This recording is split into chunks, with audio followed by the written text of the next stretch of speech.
will book economy on Air New Zealand, usually from LA or San Francisco to Auckland, and then I will buy out the rest of the row as a Sky Couch seat, which is their product that you can book the whole row and then the bottom of the seat flip up like a lazy boy, like a recliner. And then, because I'm not that tall, I'm only 5'3", if I lay diagonally, it's basically a lie flat seat. And then I've got all that space to myself. I actually tend to fly across down to New Zealand in economy on Sky Couch on Air New Zealand. Hey there, Points people! You just heard a clip from Imee Trebo, a Points Accelerator student. We've gotten a lot of feedback letting us know that you would like to hear from more everyday people who aren't necessarily points influencers or industry experts or content creators. So, I am excited for Imee to share her points wins with us today. Imee is a civic techie, food-obsessed, and travel junkie who loves learning about other cultures and history while eating her way around the world. In this episode, expect to hear about Imee's incredible trip to Singapore and Taiwan, Imee's experience with Air France and their lounge, the best ways to fly to New Zealand, and so much more. Imee used Air Canada Aeroplan miles for her business class flight on EVA to Asia. If you're looking for a card that has transferable points that you can move to Air Canada's Aeroplan program, check out the Chase Sapphire Preferred Card, which is the most popular card for people looking to get into points and miles. Remember though, if you decide to apply for the Chase Sapphire Preferred Card or any other card, never apply directly through Google. Always use a friend or creator's referral link. And if you're interested in supporting this show when you apply for your next card, check out geobreezetravel.com/cards. And if you're not sure what card is right for you, I offer free credit card consultations at geobreezetravel.com/consultations. And if you're interested in joining Imee in the Points Accelerator so you can save tens of thousands of dollars on luxury travel as well, join the waitlist at geobreezetravel.com/waitlist. And we have links to the Chase Sapphire Preferred Card and a free consultation form for you in the show notes as well. And now, on with the show.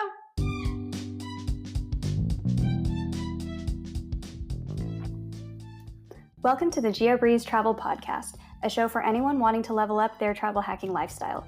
I'm your host, Julia Menez. I'm a travel hacker, coach, speaker, Filipino-American ENTJ who loves solid travel gear and using shortcuts on spreadsheets.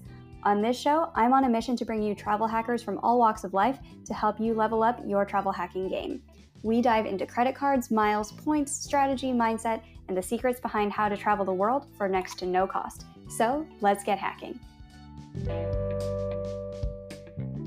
If you are looking for some shortcuts for how to find great flight and hotel deals faster, listen up.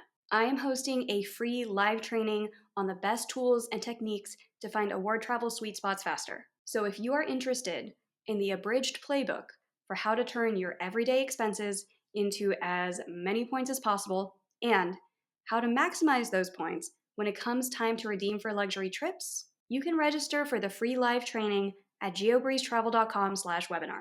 I only host these types of free live trainings once every few months, and recordings are not available afterwards because we usually talk about some stuff that I'm not supposed to post on the internet. So if you miss it, you miss out. Again, you can register for free at geobreezetravel.com/webinar, and I will see you there. Hi, Imee. Welcome to the GeoBreeze Travel Podcast. Hi, thanks for having me here. I am so excited to have you here and to hear all about your amazing trip to Singapore and Taiwan and how you were able to do this in business class without having to grow like a whole social media presence or being a points influencer or anything like that. Before we jump into your incredible redemption, tell us a little bit about your background and how did you get into the world of points? Sure. So I had one credit card for a very, very long time that I had redeemed some of those points. It was a US bank credit card, redeemed a lot of points for one flight to South America in economy. And then about a year and a half ago, I came across some of the GeoBreeze content on Instagram, as well as Phoenix Travel on Facebook. And I realized, oh, I am not doing this to the most optimum way. And yeah, started learning, just really trying to soak in a lot of information before I even jumped into applying for another credit card. And yeah, in the last year and a half, I've been able to take some great trips and my credit score has gone up. So it's been really great. What were some of the cards that you opened once you were like, oh, there's so much more to this world? Yeah, once I realized the power of transferable points, I jumped into the Chase ecosystem first with a Chase Sapphire Preferred. I felt like that annual fee wasn't as scary as the Chase Sapphire Reserved. And then I also have gotten into the American Express ecosystem. And so my first American Express card was the Amex Platinum. What's your day job and side hustles, and how do you incorporate earning points with just your day-to-day life? My day job, I am an IT consultant in Seattle, specializing mostly in the nonprofits world. As an IT consultant, I don't tend to have a lot of expenses because I don't travel for my work, especially with the pandemic. I work remotely 99% of the time now. I do occasionally will need a new laptop or something like that, but I don't have a lot of expenses with my main day-to-day job, but I do have a couple of side hustles where I'm just selling clothing on Poshmark or Facebook Marketplace or other household items. And I do a little bit of pet sitting for various neighbors around the neighborhood with their own vacations, and I get a little bit of cash that way as well. So that fits into my strategy just with using those side hustles for applying for some of those Chase Business Inc. cards, for example. Absolutely. I think a lot of people are always like, oh, I need a huge LLC or EIN or like this whole internet business and to be like all over social media and have real websites and all of that in order to qualify for business cards. That is not what Chase or Amex is checking for when you apply for a business card. You can apply as a sole proprietor. You can use your social security number. If you are doing something like selling on Poshmark or pet sitting, just like you are, that is enough to get you business cards. How many have you opened on those? I have 8 business cards, 7 with Chase and 1 with American Express. How long did it take you to get all 8? Or did you go crazy in like 3 months and you're like, I'm going to open 8? Oh, no, I have been trying to follow the data points where it's smart to wait at least 30 days between applications. And of course, it's actually, meeting the spend. So I'm usually getting a new card every 2 or 3 months. That's a pretty good pace. I think a lot of people are like, how many can we really open in a year? I would say no more than 6. Definitely no more than 6, especially if you're just getting started with this. But if you're getting one new card every 6 months, 3 months, 2 months, as you're ramping up, I think that's an okay pace to do that for sure. Which ones did you open? I think a lot of people are like, I can't even name 8 business cards. So I have 2 each of the Chase Inc. Business Cash and the Unlimited and the Preferred. Yeah, I guess I have 3 of the Chase Inc. Business Cash, 2 of the Unlimited, 2 of the Preferred, and I have an American Express Business Gold. How are you double dipping and getting multiple of these cards, like with the Chase Ink Business Cash? I have been applying under different categories. So, for example, my pet sitting side hustle is one category. So I'm able to get the 3 Chase Ink cards for that one category. And then selling clothing or other household goods, secondhand goods, whatever, that's a different category. And I've just been applying with my social security number as a sole proprietor, and I've been approved for them. I wasn't instantly approved when I first started applying for business cards, but it seems like as I have actually been building more of a relationship with Chase that I've been getting more of the instant approvals. So when you were first starting out with this, did you already have a trip in mind where you were like, okay, I'm going to open these cards so I can take this trip? Or was it just kind of like, I need to dive deeper, we'll figure out redemptions later? A little bit of the latter. So mostly when I first started getting into all of this a year and a half ago, I was in the middle of planning a wedding and a honeymoon. At that point, I didn't have enough points to really redeem anything, but I was able to put quite a lot of those wedding and honeymoon expenses on cards, which helped us get more points. And then we've been using those for more trips. It's been really fun actually coming up with these ideas of like the things we want to do travel wise and actually being able to do them. So where have you redeemed your points so far? We spent quite a lot of points last summer when my husband and I did a road trip with his son on the East Coast. We spent 3 weeks on the East Coast and we were in Washington, D.C., and New York City, and Boston, and a couple of other places. And we were able to stay in Hyatt hotels for almost nothing, very, very little cost, which was really great, helped cut down on the cost of that. Also, last year, I went to Greece. So I live in Seattle. So I flew through Paris on Air France to Greece and back in business class, which was extremely luxurious. So that was really nice. And then I took that trip to Singapore in December, just last month, which was fantastic. Also in business class through Taipei on EVA Air and stayed at a Hyatt in Singapore. And that trip cost me very little compared to what I would have paid in cash. Let's walk through each of these trips one by one because you've taken a lot of really good redemptions. Let's talk about Greece first.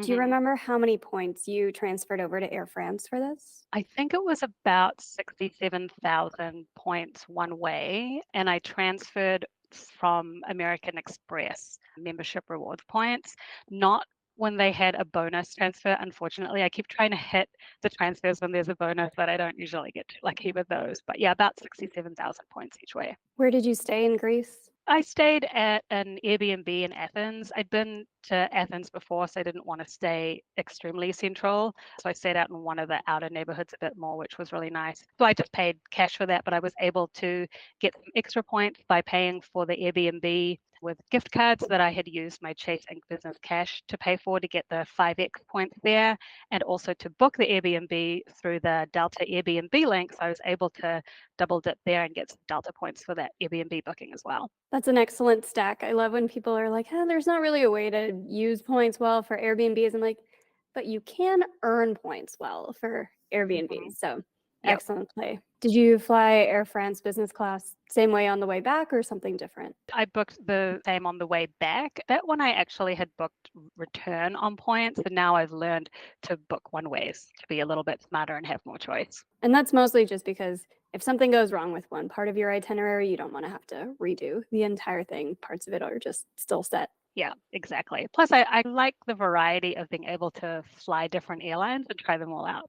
Yeah, tell us about your experience on Air France. What was it like? What did you eat? What was in the amenity kit? So it was a really great lie flat seat, lots of space. I'm not that tall. I'm only 5'3", so it's not like I need a ton of leg room. But it was really nice to be able to lie flat for the long flight. The food was. It seemed like they kept bringing it out.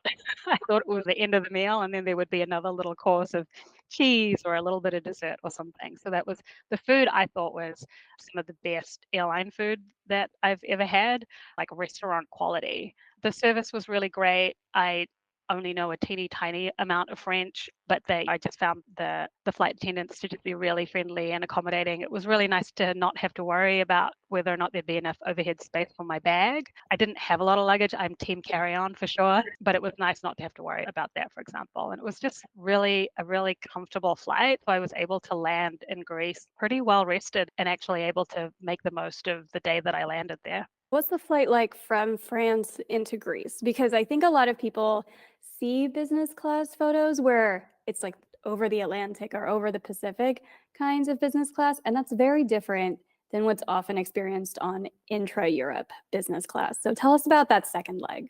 Yeah, so that second leg, it was an economy style, and the way that that business class worked is they basically left the seat next to me empty. So I'd opted for a window seat, so the middle seat was empty and there was someone in the aisle seat.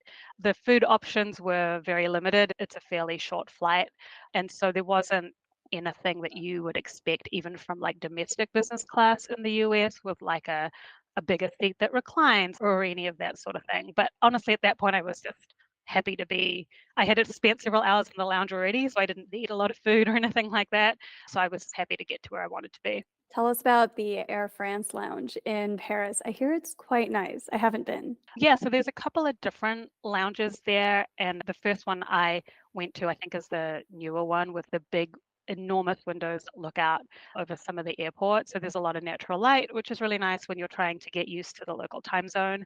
The food options were fantastic. There was a lot to choose from. Pastries in the morning, very buffet style.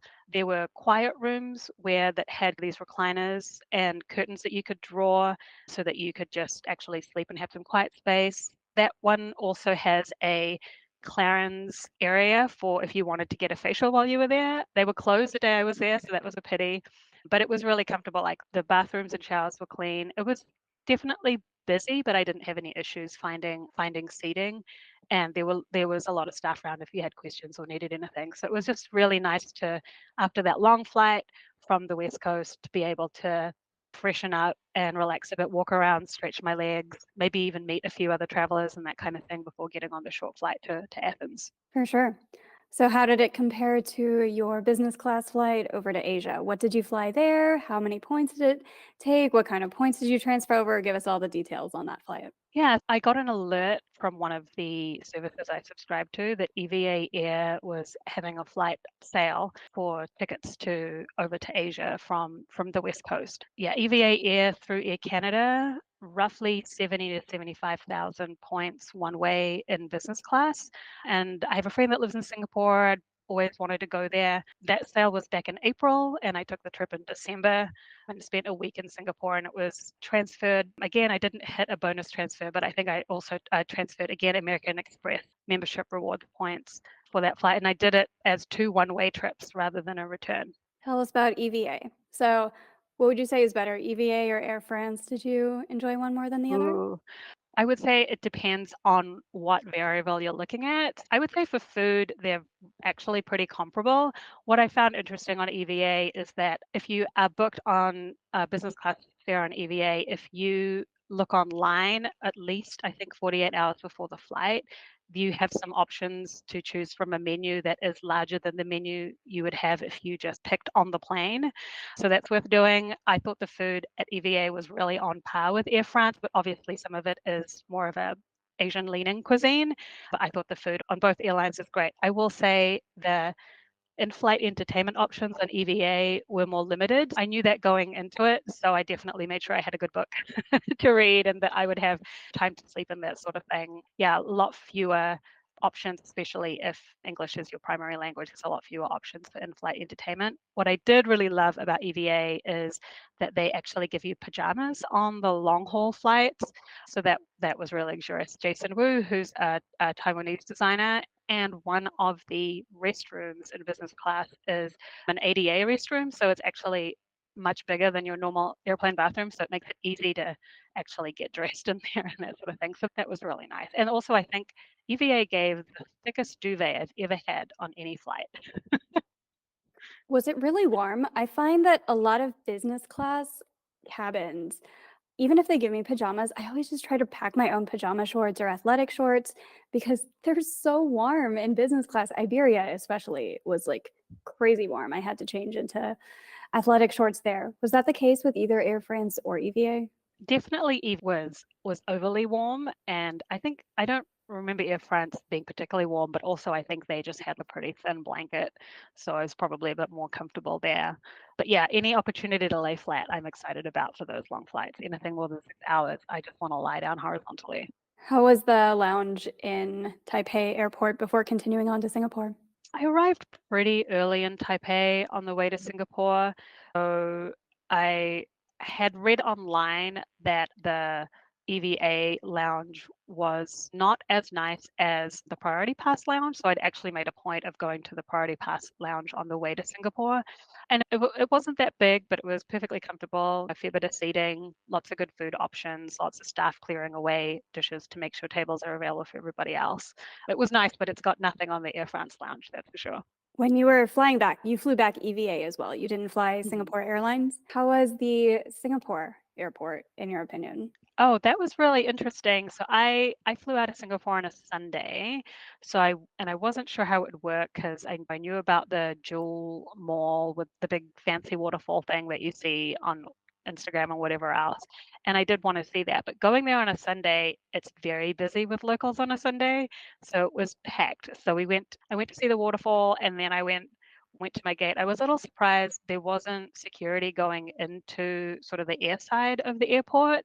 I didn't realize that the x-ray machines for your bags and stuff happens at the gate. So that was a little bit of a surprise. But I did have time to hit the really, really nice Singapore Airlines Silvercrest Lounge. That lounge is really big and there were lots of great food options, including lots of great local food, which I really, really enjoyed. If you are flying EVA business class going through Singapore, I definitely recommend saving some time to hit the lounge if you can. And that's a great point too, is that you don't have to be flying Singapore Airlines to get access to the Silvercrest Flyer Lounge because both of them are Star Alliance. So if you're flying United Polaris or Air Canada or Turkish or EVA or Singapore or any of the other 26 or so Star Alliance partners at this point, then you have access to that lounge, which I've been to, and it is incredible. And Singapore is one of my favorite airports. I think probably my favorite airport because there's so much other stuff to do as well. Right. Did you check out other things in the airport, or just like lounge time, mall, and then good to go? Mostly just a short time in the mall and then the lounge, and then I jumped on my flight. So when, not if, but when I go through Singapore again, I definitely want to save a little bit more time to check that out. I know there's a hotel there right at the airport as well that some people like to stay at, so that might be an option next time for a night or two. Yeah, there's a hotel, there's the sunflower gardens, the butterfly gardens, they have movie theaters in different languages. I got a facial from La Prairie and a Dior makeover the first time I was in that airport. The second time I was there, it was closed. I don't know if it's been closed since COVID, but hopefully they open that back up at some point again. But yeah, there's so much fun stuff to do in Yeah. Singapore. So was that stuff landside or airside before or after security? It was after security, so it Oh, was Terminal 4? I don't remember which terminal it okay. was in, Yeah. but the one with all of the different duty-free Okay. makeup shops, they do that. Yeah. One of the things I most enjoyed about Singapore Airport, both arriving in Singapore and departing Singapore, was just how efficient it was compared to some of the US airports and other places. There was very little time actually just standing or waiting in line, which was really nice. And that's without any kind of special TSA pre or anything like that. They just run that airport really efficiently. They are super efficient, but like you mentioned, it catches a lot of people off guard that they're doing the real security right before you get onto the plane, so a lot of people are only allowing themselves 30 minutes or so, and then they're like, "Oh, I didn't realize that we have to take our shoes off, or we have to take laptops out or anything right before you get to the plane." So for anybody who's flying through Singapore Airport, keep that in mind that they do check all your stuff right before you get onto the plane in case you're purchasing a whole bunch of things from the duty-free shops. From these 2 trips alone, how much do you think they would have cost with just the sticker price if somebody just paid for them in cash? Let's see. I know that when I did the math on my Singapore trip, including the fact that I stayed at like the Andaz Singapore, which is a Hyatt hotel, for I think 5 or 6 nights, for basically free, quote unquote, with the business class flights and that hotel, just my Singapore trip would have cost me over $11,000, which I would not have done that trip if someone was like, "Do you have $11,000 to go to Singapore and spend a week there?" I would have said no. But overall, the trip and taxes and fees cost me under $500. So it was a really great week there. And then my Greece trip, I think those business class flights ended up being return would have been somewhere between $7,000 and $8,000, and I ended up spending, I think, a little or around $400. That was just the taxes and fees that Air France charges on points bookings. $20,000 or so that you've saved just from those 2 trips. And remind me, were you traveling solo on these, or were you bringing another person with you? I traveled solo on both of those trips. Yeah, I tend to, because my work tends to be a bit more remote and it's a little easier for me to take time off, I do a little more solo travel. But I know my husband has been really excited that we've been able to do some trips together, like our summer road trip when we were staying in a lot of Hyatt hotels. And we already have our flights booked for December 2024. When he will be with me, we're going to be doing a Christmas cruise in Europe. What's the route that you're flying for that trip, and how did you do it on points? Give us all the details on that one too. Yeah. So we're going to reposition to Vancouver. So that's a short 1 hour flight or even a train ride from Seattle. And then we're flying Air France business class from Vancouver to Munich via Paris. And then coming back, we'll also be flying Air France, but we'll be flying from Budapest back to Vancouver again through Paris. Yeah, I'm really excited to be able to get December Christmas time flights in business class for the 2 of us for about $1,100, I think is what we ended up paying total in taxes and fees. Yeah, I think if you're willing to do that kind of positioning flight, it can save you so many points, so much money. And especially with Air France, I've been directing people to Montreal and Toronto a lot because there's just been a lot more availability on the Canadian side than the American side when trying to do KLM or Air France these days for whatever reason. Hopefully they bring back more of the American availability, but if you're willing to cross over the border into Vancouver, Toronto, Montreal, Ottawa has a lot of things, you can find some really cheap flights over to Air France. I think I've seen as low as 37.5 thousand per person one way in business class. It's a pretty good deal. Yeah, for that many hours on a flight and being able to lie flat with the great food and the great service, yeah, that's just unbeatable. So, yeah, we're just happy not to have to reposition all the way to the East Coast to get over there in business class. So, yeah, we're really looking forward to that. And I also have a trip in the summertime to Europe that I already have my flights booked for as well. So, yeah, lots of things to be excited about. Did you say you also have a Europe trip as well? I'm going to be spending a month in Europe across July and August. Going to be flying Aer Lingus actually, so I transferred those points from I think also American Express membership rewards to Avios. I never know how to say that.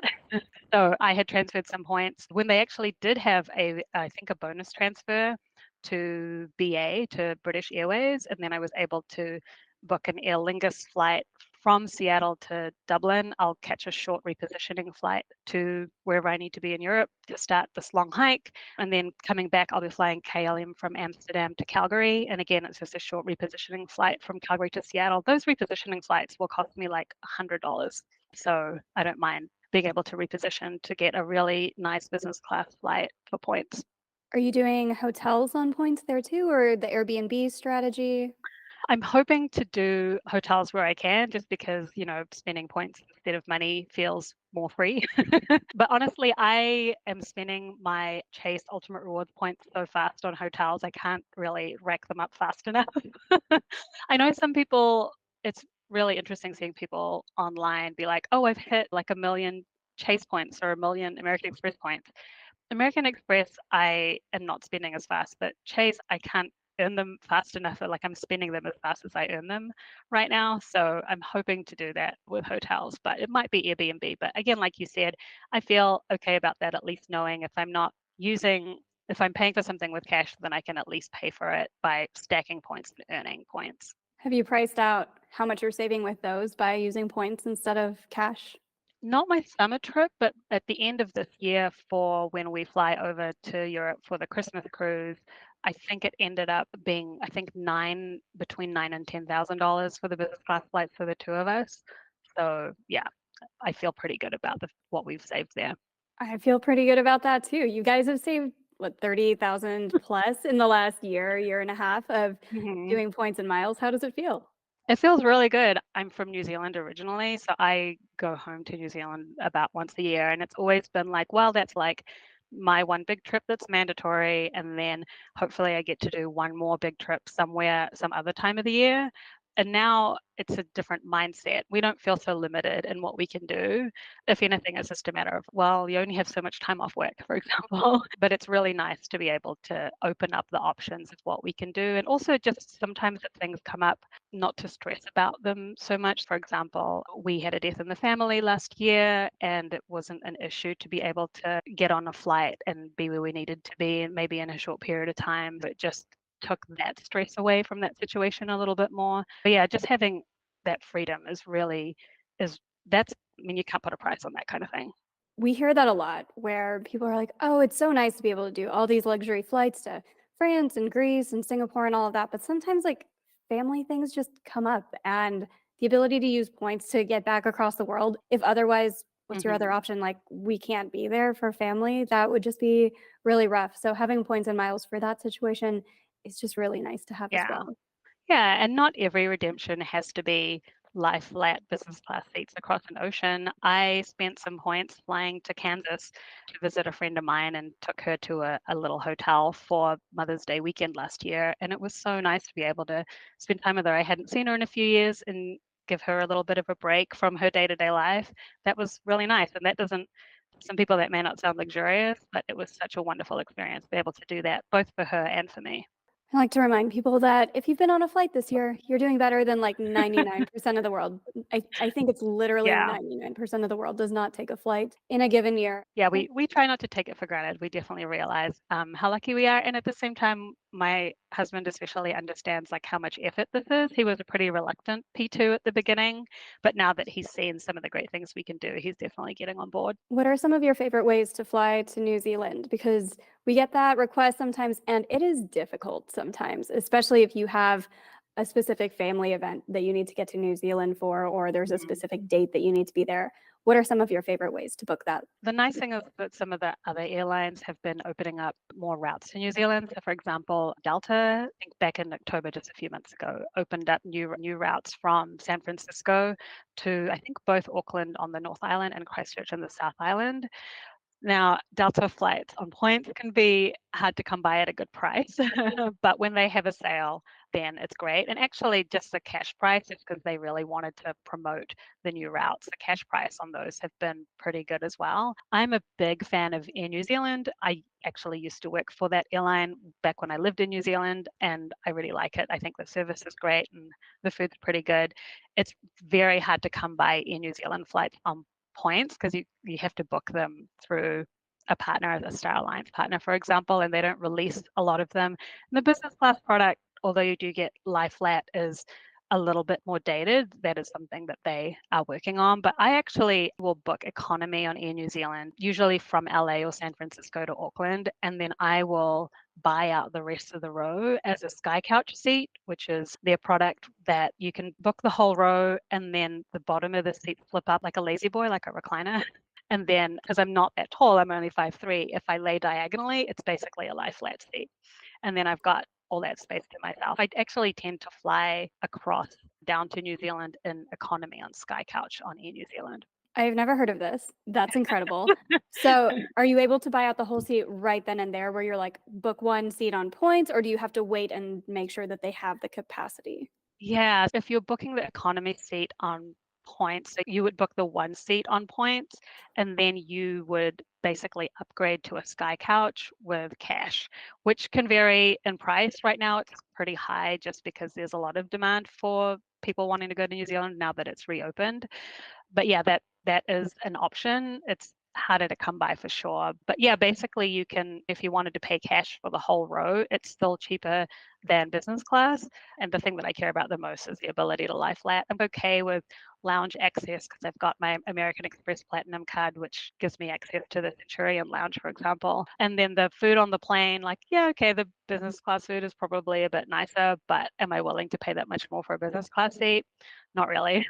So I just booked economy, the Sky Couch to lie flat. It's definitely more than one economy seat, but it is less than one business class seat if you're paying cash. Is it more or less than 3 economy seats? It's usually less than 3 economy seats, but the pricing changes depending on the demand. What I've seen since the start of last year, and I was hoping it will have changed, but it hasn't yet, is that the cash prices in New Zealand have been higher than what they had been pre-pandemic, just because there is a lot of demand right now. So right now it's a little less than 3 economy seats. And you can buy this at any time. You don't have to wait and see if they have capacity on the plane. Just as soon as you book your ticket, you're like, I would like to buy out the rest of the row. And so now we don't have to worry about having enough legroom. Yes, exactly. So just you can book any time when it gets to the seat selection page on the booking process on the Air New Zealand website.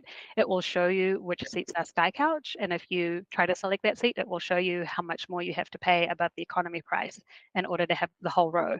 Now you can share it with another person. So I have shared a Sky Couch with my husband, which is nice because it allows one of us to kind of sort of lie down some of the time, but it is really nice if you have the ability to have it to yourself.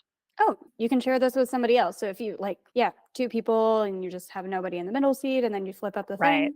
Yes, exactly. Yeah, and some people like it for if they're traveling with a child, that sort of thing, so the child can lie down a little bit or whatever. But yeah, it is a nice option to have. So they haven't introduced I forget what the proper name is. I call it a sky bunk, which is not its actual name, which is where they will have a space on the plane to have bunk beds.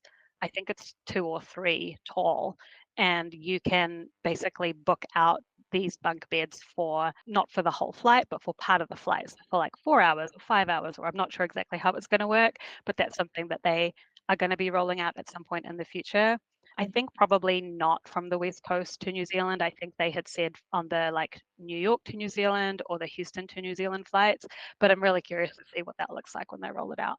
Air New Zealand is going to have bunk beds on a plane. In economy. So if you don't need to lie down the whole time, you just want to lie down some of the time, then you can go and lay down flat on basically what I am calling a sky bunk for a few hours. My biggest thing, my biggest question around that is like hygiene. Like, how do you? Obviously, there are sheets that have to be changed and that sort of thing, but I guess it's a little bit like the trains that have the sleeper trains. That's what I'm imagining, but there'll be a section. I don't know if it'll be at the back of the plane or somewhere else, and what other things they'll provide around that kind of skybunk experience. But yeah, I think they are planning on rolling it out either this year or next year. I have so many questions. I have so Yeah. many questions about this. Like, one, are they changing out the sheets? Is this based on appointment? Like, how Right. many can you fit 3 children into one of these? If you're just like, I'm just gonna stick all 3 of my kids there, and can they hang out there the whole time? Or are they gonna wake Yeah. up people from their naps to go back to their Mhm. seats? I have so many questions about the sky bunk. Me Th too. this is the first time I'm hearing about this. So Okay. once they are released, I don't know if I'm gonna fly them. I don't know if I'm gonna go that far, but I will definitely do a report Yeah. of what is it like in the sky bunks. Right. Since I go home once a year, I'm definitely going to try it out at least once just to see what it's like. Like if it costs less than a sky couch, I may just pay for an economy seat and then have a few hours in a sky bunk where I get to lie down for a while. This is gonna be such an interesting experience. We'll have to do a follow-up episode to be like, "Okay, Imee, tell us about the sky bunks." And That is gonna now be amazing. I think the funniest thing is that I'm pretty sure that's not the name that they're using for it, but that's the name that I have for it in my head. And so in my head, it will always just be known as Skybunk. I love this. All right. With everything that you have learned about points and miles and redemptions and saving more than $30,000 on travel in the last year and a half, what would you say is your number one piece of advice for people who are just like you from 2 years ago, where they're like, I want to get into this. I don't really know what to do here. How do I get started? I'm just like a normal person wanting to get into points. What's your number one piece of advice? My number one piece of advice is follow the data points. There are already a lot of people doing this. So you don't have to jump into getting a bunch of cards right away. And it can be easy to make some mistakes, especially at the beginning. If you're a little more risk averse like I am, it really pays to lurk in some of the Facebook groups or invest in taking a great beginner course to learn the things so that you don't make the mistakes that might hold you back further down the line. And also that your scenario probably isn't as special as you think it is. Follow the guidelines that are out there that a lot of people have been using and are having really good success with. And don't be afraid to ask questions. There's good communities for this kind of thing out there. I love that, especially the special scenario kind of advice where we have tons of tutorials on YouTube and most people are requesting to go to the same places over and over again, where Japan and France and Italy, we have produced so many tutorials about Japan and France and Italy. And if you're like, I need to go from this airport to another airport, yeah, just the over the ocean part is going to be the same for 80% of people. And that's just the connecting flights that you need to Yeah. worry about. Yeah. I would say to read the terms and conditions carefully when it comes to some things like some of the offers you get on the credit cards. I did make a mistake of missing out on basically a $150 discount on a hotel because I mistakenly thought that the minimum spend for the hotel room charges was $700 and it was like $750. So I missed it by like $50. So just sometimes there are things like that where it just pays to pay attention and be a little bit organized so that you're not forgetting some important things. Perfect. Well, thank you again, Imee, so much for coming onto the show and sharing your journey with us. And congratulations again on all that you have accomplished and everything that you've saved and everything that you're going to save on all of your future trips as well. I'm so proud of you as a student. Great. Thank you so much. I can't say enough about how wonderful it's been to learn from you and a couple of other sources that has really allowed me to do this. Thank you.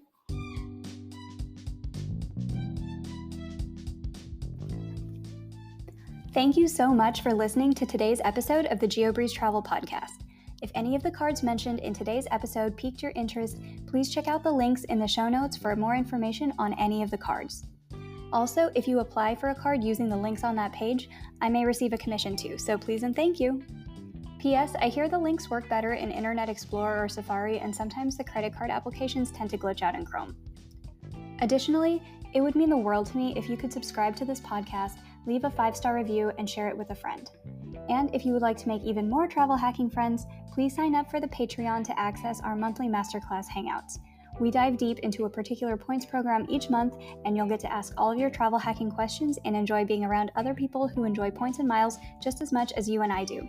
If you would like an invite to the next one, head over to geobreezetravel.com/hangouts to sign up to be on the invite list. Take care and happy travels!